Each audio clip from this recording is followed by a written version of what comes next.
Hello friends. यहाँ पर आप देख रहे हैं कि लिखा है रिश्ता निभाना है तो मतभेद सुलझाना होगा। तो इस विषय पर आज आप सीखने वाले हैं और इसे बात कर रही हैं डॉक्टर स्नेहा शर्मा। ये हैं सलाहकार, मनोचिकित्सक और नशा मुक्ति आकाश हेल्प केयर। और चूँकि आप यहाँ पर इंग्लिश भी सीख रहे हैं तो यहाँ पर आप इंग्लिश भी सीखेंगे और अपनी नॉलेज भी इम्प्रूव करेंगे। तो अंत तक ज़रूर बने रहिएगा। वीडियो को इस पर स्किप नहीं करनी है, वीडियो पूरा देखिएगा। तो यहाँ पर डॉक्टर स्नेहा शर्मा कहते हैं कि झगड़े और बहस हर रिश्ते में होती है, पर यह फौरी तौर पर ही हो तो अच्छा है। विवाद को लंबा खींचकर रिश्ते खराब होने की वजह न बनने दें। तो यहाँ पर इन्होंने कहा कि झगड़े और बहस हर रिश्ते में तो होती है, पर अगर यह कम समय के लिए है तो यह अच्छा है। यहाँ पर कहा कि विवाद को लंबा खींचकर रिश्ते खराब ना करें। जितना आप विवाद को लंबा खींचेंगे तो आपका रिश्ता उतना ही खराब होता जाएगा। अब देखिए इंग्लिश में इन्होंने क्या कहा। Fights and arguments happen in every relationship, but it is better if this happen temporarily. Do not let the dispute drag on and become the reason for spoiling the relationship. तो यहाँ पर आप English वाक्यों को देखते जाइए कि किस तरह से बने हुए हैं।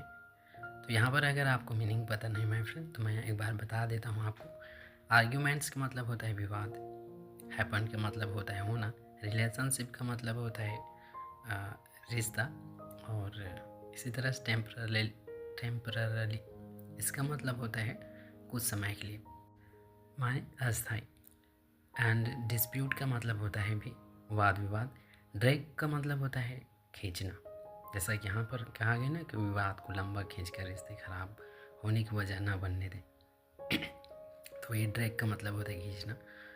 और बिकम का मतलब होता है बनना। रीज़न का मतलब होता है कारण। एंड स्पॉइल का मतलब होता है खराब करना, बिगाड़ना। और रिलेशनशिप का मतलब तो आपको पता ही है, रिश्ता या फिर संबंध। तो आप यहाँ पर चूँकि इंग्लिश सीख रहे हैं माय फ्रेंड, तो इंग्लिश को एक दो बार ज़रूर पढ़िएगा। इसी तरह से आप यहाँ पर पॉज कर सकते हैं, उसके बाद एक दो बार ज़रूर पढ़िए और समझने का प्रयास कीजिए, उसके बाद आगे बढ़िए। तो चलिए आगे बढ़ते हैं। अब आगे डॉक्टर स्नेहा कहते हैं कि ज़िंदगी में रिश्ते हमें प्यार, समर्थन और खुशी देते हैं, लेकिन वे बहुत नाजुक भी होते हैं। उन्हें सहेज कर रखना बहुत ज़रूरी है। सहेज कर मतलब उन्हें समेट कर, उन्हें संजो करके रखना बहुत ज़रूरी है। हालांकि कई बार छोटी छोटी बातों और बहस की वजह से रिश्तों में दरार पड़ जाती है और वे टूटने के कगार पर पहुंच जाते हैं। ऐसे में अपने रिश्ते को बचाने के लिए कुछ बातों का ध्यान रखना आवश्यक है, ताकि रिश्ते का पवित्र धागा टूटने के बजाय मजबूत बना रहे। अब आप इसी को आप इंग्लिश में देखिए। Relationships in life give us love, support and happiness. माने जीवन में जो रिश्ते होते हैं वे हमें प्रेम, सपोर्ट और खुशी देते हैं। But they are also very fragile, पर वे बहुत नाजुक होते हैं। फ्रेजाइल का मतलब होता है नाजुक। It is very important to preserve them. Preserve का मतलब होता है रक्षा करना, सुरक्षित रखना। तो इन रिश्तों को सुरक्षित रखना, बचा करके रखना बहुत ही महत्वपूर्ण है। हावेवर, हालांकि many times due to small issues and arguments, हालांकि बहुत कई बार छोटे छोटे कारणों से, छोटे छोटे विषय पर या फिर छोटे छोटे आर्ग्यूमेंट्स, विवाद पर, रिलेशनशिप्स गेट स्ट्रेंथ, माने रिश्ते तनाव हो जाते हैं, रिश्तों में तनाव हो जाता है। And there is the verge of breaking. यहाँ पर वर्ज का मतलब होता है कगार, और वे टूटने कगार पर पहुँच जाते हैं। देयर इज, रिज का मतलब होता है पहुँचना। There is the verge of breaking. In such a situation, ऐसी स्थिति में it is necessary to keep some things in mind.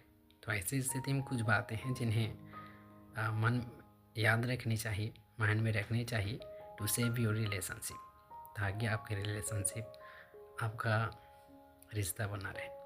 So that the sacred thread of the relationship. Sacred का मतलब होता है पवित्र, थ्रेड का मतलब होता है धागा।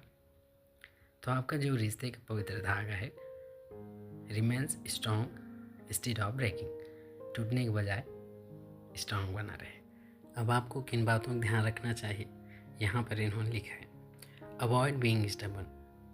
यहाँ पर इन्होंने कहा कि आपको जिद्दी होने से बचना चाहिए। अवॉइड का मतलब होता है बचना, स्टबर्न का मतलब होता है जिद्दी। आगे देखिए, the stubbornness to get your point across in a relationship does not let most fights end. तो स्टबर्ननेस का मतलब होता है जिद्दी, and get your point across means अपनी बात समझाना। गेट पॉइंट अक्रॉस माने बात समझाना। तो यहाँ पर कहा गया कि the stubbornness to get your point across in a relationship does not let most fights end. माने किसी भी रिश्ते में अपनी बात को मनवाने के लिए या फिर अपनी बात को समझाने के लिए जो जिद्दीपन होता है वह झगड़ों को खत्म नहीं होने देता। ड्यू टू दिस स्टबर्ननेस, और इस जिद्दी के कारण, ये जो जिद्दीपन है उसके कारण, things get worse after the fight. झगड़ों के बाद चीज़ें और भी बुरी हो जाती हैं, और भी बदतर हो जाता है। इन सच अ सिचुएशन, ऐसी स्थिति में one must avoid the habit of being stubborn after a fight so that the atmosphere can be set right peacefully.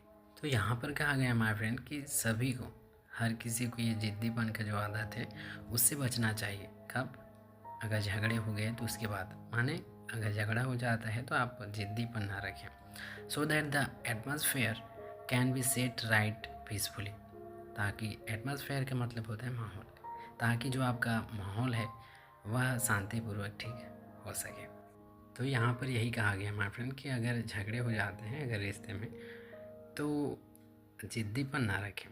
जिद्दीपन होने से, माने जिद्दी बनने से बचना चाहिए, ताकि जो भी झगड़े हैं वो आसानी से सुलझ पाए और आपका माहौल ठीक हो पाए आसानी से।